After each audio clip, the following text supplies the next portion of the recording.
5 seconds of silence. Welcome. Let's talk about the big stuff. The major physical items a company buys to run its business. Things like buildings, trucks, and heavy machinery. In this explainer, we're going to deconstruct the entire journey of these long-lived assets, from the moment a company buys them to the day they're finally taken off the books. So here's our game plan. We'll kick things off by defining what these assets really are. Then we'll get into the weeds on calculating their true cost and tackle the absolutely crucial concept of depreciation. From there, we'll see what happens when an asset is sold, we'll touch on those valuable assets you can't physically see, and finally, we'll put on our analyst hats and see how all this information is used to judge a company's performance. All right, let's dive in. Okay, first things first. We need to know the proper term for all this stuff. In the world of accounting, these long-lasting physical assets are grouped together under one name: property, plant, and equipment. Or, as you'll almost always hear it, just PP&E. Think of these as the workhorses of a company, the factories, the computers, the delivery vans that actually generate revenue. Now, here's a critical point I want you to remember. These assets are recorded on the books not at what they're worth today, but at their historical cost. That means we start with a price tag, and then we add every other cost required to get that asset ready for its intended use. But figuring out that true cost is where things get interesting. Because whenever a company spends money on one of these assets, it faces a fork in the road. It has to decide, is this a long-term investment or is it just a short-term patch-up job? And this choice has massive implications. If the spending is a capital expenditure, something that extends the asset's life or makes it better, like that new AC unit, you add that cost to the asset's value on the balance sheet. We call that capitalizing the cost. But if it's just a routine operating expenditure, like an oil change, it only benefits the current period. So that cost hits the income statement as an expense immediately, which, of course, lowers your profit for the year. This gets even more specific when you look at real estate. Let's say you buy a piece of property. The actual land itself is considered to have an infinite life, so you never ever depreciate it. But any improvements you make on that land, paving a driveway, putting up a fence, those things wear out. They do have a limited life, and so their cost must be spread out over time through depreciation. All right, so we've got the asset on the books at its proper cost. But we all know that a brand new machine doesn't stay brand new forever. It gets used, it wears down, it becomes obsolete. And this brings us to what is arguably the most important concept in accounting for long-lived assets: depreciation. Now listen closely, because this is the single biggest misconception out there. Depreciation has nothing to do with what an asset is actually worth on the open market. We are not trying to value it. Depreciation is simply an accounting process for taking the original cost of an asset and systematically spreading that cost as an expense over its useful life. It's about cost allocation, not valuation. Okay, enough theory. To really see how this works, we're going to walk through a case study. Let's say you've got a company, Bill's Pizza, and they just bought a new delivery truck. These are the key facts we need. The truck costs $13,000, they expect to sell it for $1,000 at the end of its life, and they figure it'll last either 5 years or about 100,000 miles. First up, we have the most common method: straight line. The name says it all. It is simple, predictable, and, well, a straight line.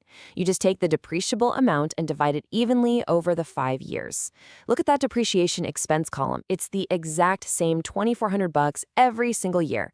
And as a result, the carry-in amount, the truck's value on the books, ticks down nice and evenly until it hits that final $1,000 residual value. But that's not always how value works in the real world, is it? We all know an asset often loses most of its value up front. For that, we have accelerated methods, like this one. Here, the expense is front-loaded. Look at year one, a massive $5,200 expense.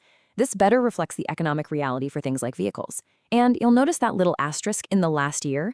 That's just a little plug to make sure we stop depreciating once we hit the $1,000 floor. We can't go below it.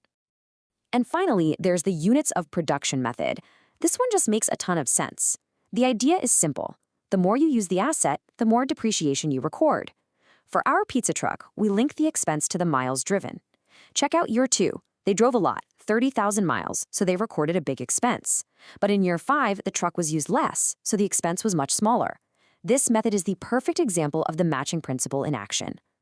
So you might be thinking, okay, 3 methods, 3 different numbers. Does it really matter which one a company picks? And the answer is a huge yes. Just look at the impact on net income in year 1. The accelerated method gives you the lowest profit. So why would anyone choose that? Well, maybe for tax purposes. A lower profit means a lower tax bill today. But here's the punchline. Look at the total row. Over the entire 5-year life, the total net income is exactly the same. The choice only affects the timing. Okay, so every asset has its time in the sun, but eventually its journey with the company ends. It gets sold, traded in, or just retired. When that happens, we have to formally remove it from the financial statements, and that process is called derecognition. And thankfully, there's a very clear 4-step playbook for this.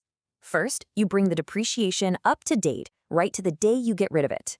Second, you figure out its final carrying amount on your books.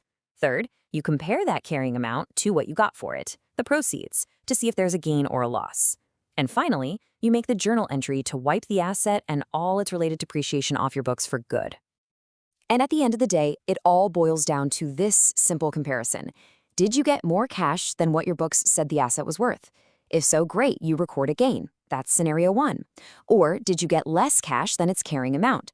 Well, in that case, you have to record a loss in your income statement, just like in scenario 2.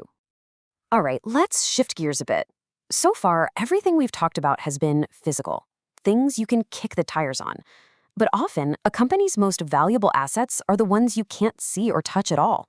We call these intangible assets.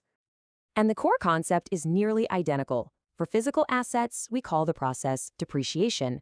For intangible assets, we call it amortization.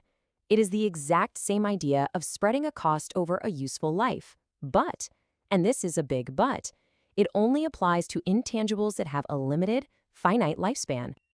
You can really see the two different camps here. In one corner, you have assets with a clear expiration date. A patent, for example, has a legal life, so we amortize its cost over that life.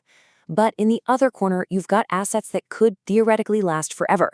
Think about a trademark like the Nike swoosh. Since it has an indefinite life, you don't amortize it. Instead, you have to test it every year to see if its value has been impaired. Okay, let's bring this all home. We've done all the accounting, we've recorded everything properly, so what? How do we as analysts, investors, or managers actually use this information to make better decisions? Well, the answer often lies in a couple of very powerful financial ratios. First up is return on assets, or ROA. This ratio gets right to the heart of profitability.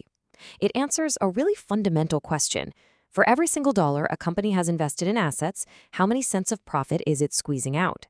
A higher ROA generally means management is doing a fantastic job.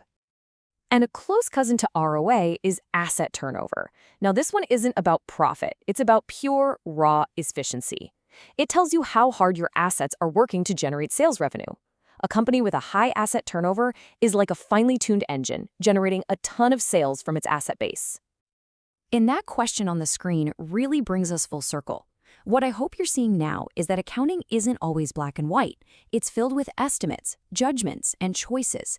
The depreciation method a manager selects can fundamentally change the profit a company reports from one year to the next. And that's why a deep understanding of how these numbers are constructed is absolutely essential to look past the surface and truly grasp a company's financial health and performance.